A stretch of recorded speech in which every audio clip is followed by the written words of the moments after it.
क्या आपने कभी सोचा है कि स्वर्ग कैसा दिखता होगा? क्या वहाँ सच में देवताएं और अप्सराएं रहती हैं? क्या वहाँ जाने के लिए कोई मार्ग है? आज हम आपको एक ऐसी ही रहस्यमय यात्रा पर ले चलेंगे, जहाँ एक साधारण मानव ने स्वर्ग लोक के अद्भुत दर्शन किए। ये कहानी है सत्य, विश्वास और परिश्रम की। हाय गाइस, मेरा नाम है शिखा और आपके लिए लेकर आई एक छोटी सी दिव्य कहानी। इस कहानी का शीर्षक है स्वर्ग लोक की यात्रा। बहुत समय पहले की बात है। एक छोटे से गांव में अर्जुन नाम का एक युवक रहता था। वह बहुत ही धार्मिक प्रवृत्ति का था और हमेशा ईश्वर की आराधना में लीन रहता था।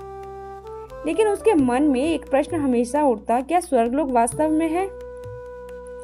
एक दिन वह एक तपस्वी संत के पास गया और उनसे यह प्रश्न पूछा, गुरुजी, क्या वास्तव में स्वर्गलोक है? संत मुस्कुराए और बोले, स्वर्ग कोई साधारण स्थान नहीं है, वह एक दिव्य क्षेत्र है। वहां तक पहुंचने के लिए सत्य, भक्ति और अच्छे कर्मों की आवश्यकता होती है।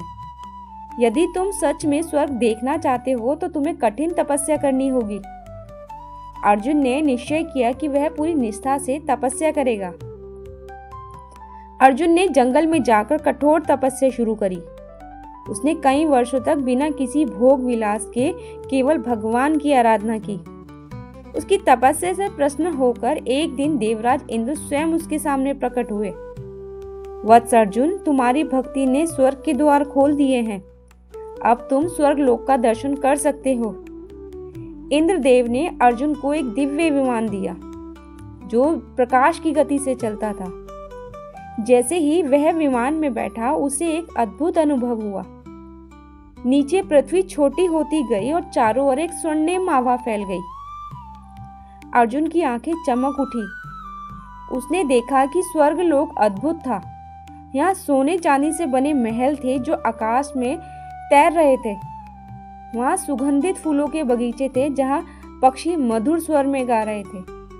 देवताओं के राजमहल में अप्सराएं नृत्य कर रही थी और चारों ओर आनंद और सुख का वातावरण था। स्वर्ग में ना कोई दुख था, ना कोई पीड़ा। वहां हर आत्मा शांति और आनंद में मग्न थी। इंद्र ने अर्जुन को एक और रहस्य बताया। स्वर्ग केवल उन्हीं को मिलता है जिन्होंने अपने जीवन में अच्छे कर्म किए हैं, और जिनका पाप अधिक होता है उन्हें यमलोक जाना पड़ता है। वहां उनके कर्मों के अनुसार न्याय होता है। अर्जुन को यमराज के दरबार में ले जाया गया, जहां उसने देखा कि हर आत्मा के अच्छे और बुरे कर्मों का हिसाब किया जा रहा है। यमराज ने कहा, जो सत्य, दया और परोपकार करता है उसे स्वर्ग में स्थान मिलता है, लेकिन जो अधर्म और पाप करता है उसे अपने कर्मों का फल भोगना पड़ता है। यह सुनकर अर्जुन को समझ आया कि केवल ईश्वर की आराधना ही नहीं, बल्कि अच्छे कर्म भी महत्वपूर्ण हैं। स्वर्गलोक की यात्रा के बाद अर्जुन वापस पृथ्वी पर आया। उसने अपने गांव में जाकर सभी को बताया, स्वर्ग केवल कोई स्थान नहीं, बल्कि एक अवस्था है जिसे हम अपने अच्छे कर्मों से प्राप्त कर सकते हैं। सच्चा स्वर्ग वही है जहां मनुष्य दया, प्रेम और सत्य के मार्ग पर चलता है। गांव के लोग उसकी बातों से प्रेरित हुए और उन्होंने अच्छे कार्य करने का संकल्प लिया।